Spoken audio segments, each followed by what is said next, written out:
شام کے 5 بجے ہیں۔ السلام علیکم، یہ ریڈیو پاکستان ہے۔ عشرت ثاقب سے خبریں سنیے۔ وزیر اعظم نے اسرائیل کی جانب سے مسلسل اشتعال انگیزیوں کے پیش نظر امت مسلمہ میں اتحاد کی ضرورت پر زور دیا ہے۔ نائب وزیر اعظم نے کہا ہے کہ پاکستان اپنی علاقائی سالمیت کی کسی بھی خلاف ورزی کو برداشت نہیں کرے گا۔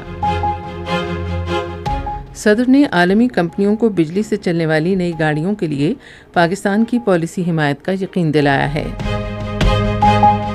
وزیر منصوبہ بندی نے کہا ہے کہ سیلاب سے ہونے والے نقصانات کا ابتدائی جائزہ 10 دن میں مکمل کر لیا جائے گا۔ خبریں اب تفصیل کے ساتھ۔ وزیر اعظم شہباز شریف نے اسرائیل کی جانب سے مسلسل اشتعال انگیزیوں کے پیش نظر امت مسلمہ کے درمیان اتحاد کی ضرورت پر زور دیا ہے۔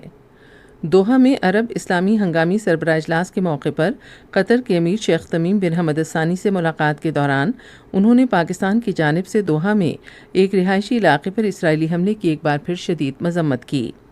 اس نازک وقت میں قطر کے ساتھ پاکستان کی ہر طرح کی حمایت اور یکجہتی کے عزم کا اعادہ کرتے ہوئے وزیر اعظم نے اسرائیل کے حملے کو قطر کی خود مختاری اور علاقائی سالمیت کی کھلی خلاف ورزی اور بین الاقوامی قانون کی سنگین خلاف ورزی قرار دیا۔ قطر کے امیر نے عرب اسلامی ہنگامی سربراہی اجلاس میں وزیر اعظم کی شرکت اور اس مشکل وقت میں قطر کے ساتھ اظہار یکجہتی کے لیے ان کے دوحہ کے دورے کو سراہا۔ دونوں رہنماؤں نے خطے کی ابھرتی صورتحال کے پیش نظر قریبی رابطے میں رہنے پر اتفاق کیا۔ نائب وزیر اعظم اسحاق ڈار نے کہا ہے کہ پاکستان اپنی علاقائی سالمیت کی کسی بھی طرح کی خلاف ورزی برداشت نہیں کرے گا اور قطع نظر اس کے کہ اس میں ملوث ملک چھوٹا ہے یا بڑا، اسے منہ توڑ جواب دیا جائے گا۔ انہوں نے یہ بات الجزیرہ کو انٹرویو دیتے ہوئے کہی۔ اسحاق ڈار نے کہا کہ پاکستان امن پر یقین رکھتا ہے اور خطے میں کسی بھی قسم کا عدم استحکام نہیں چاہتا۔ انہوں نے نشاندہی کی کہ پاکستان کے اندر دہشت گرد حملوں میں بعض ممالک کے ملوث ہونے کے مصدقہ شواہد موجود ہیں جو کہ ناقابل قبول ہے۔ اسحاق ڈار نے دہشت گردی کے خاتمے کے لیے پاکستان کے عزم کا اعادہ کیا۔ انہوں نے کہا کہ پاکستان دہشت گردی کا سب سے زیادہ شکار ملک ہے۔ وزیر اطلاعات و نشریات عطا اللہ تارڑ نے کہا ہے کہ پاکستان خطے میں امن برقرار رکھنے اور اس کی حمایت میں اپنا کردار ادا کرتا رہے گا۔ آج اسلام آباد میں انسٹیٹیوٹ آف ریجنل اسٹڈیز میں ایک تقریب سے خطاب کرتے ہوئے انہوں نے یقین دلایا کہ تنازع کشمیر ہماری حکومت کی ہمیشہ ترجیح رہے گا۔ انہوں نے کہا کہ پاکستان کشمیری عوام کو حق خود ارادیت دینے کے لیے اقوام متحدہ کی قراردادوں کی بھرپور حمایت کرتا ہے۔ انہوں نے کہا کہ بھارت کے ساتھ 4 روزہ جنگ کو پاکستان کی فتح کے طور پر ہمیشہ یاد رکھا جائے گا جب ہم نے اپنی فوجی برتری ثابت کرتے ہوئے 6 بھارتی لڑاکا طیاروں کو مار گرایا۔ وزیر اطلاعات نے کرکٹ کے کھیل میں سیاست کو گھسیٹنے کے حالیہ بھارتی اقدام پر افسوس کا اظہار کیا۔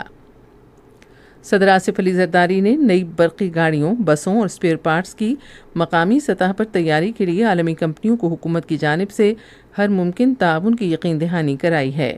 وہ آج شنگھائی میں board of cherry holding and cherry automobile کے چیئرمین ین تونگیو سے گفتگو کر رہے تھے۔ صدر نے تفصیلات سے آگاہ کرنے پر ین تونگیو کا شکریہ ادا کیا اور پاکستان میں سرمایہ کاری کے لیے چیری آٹوز کی بڑھتی دلچسپی کا خیر مقدم کیا۔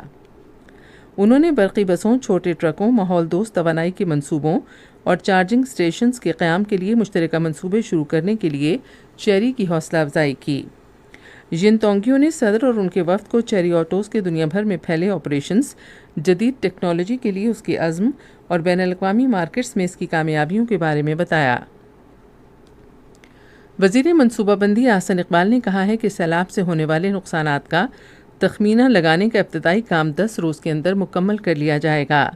وہ آج اسلام آباد میں 2025 کے سیلاب سے ہونے والے نقصانات کے جائزے کے لیے وزیر اعظم کی کمیٹی کے اجلاس کی صدارت کر رہے تھے۔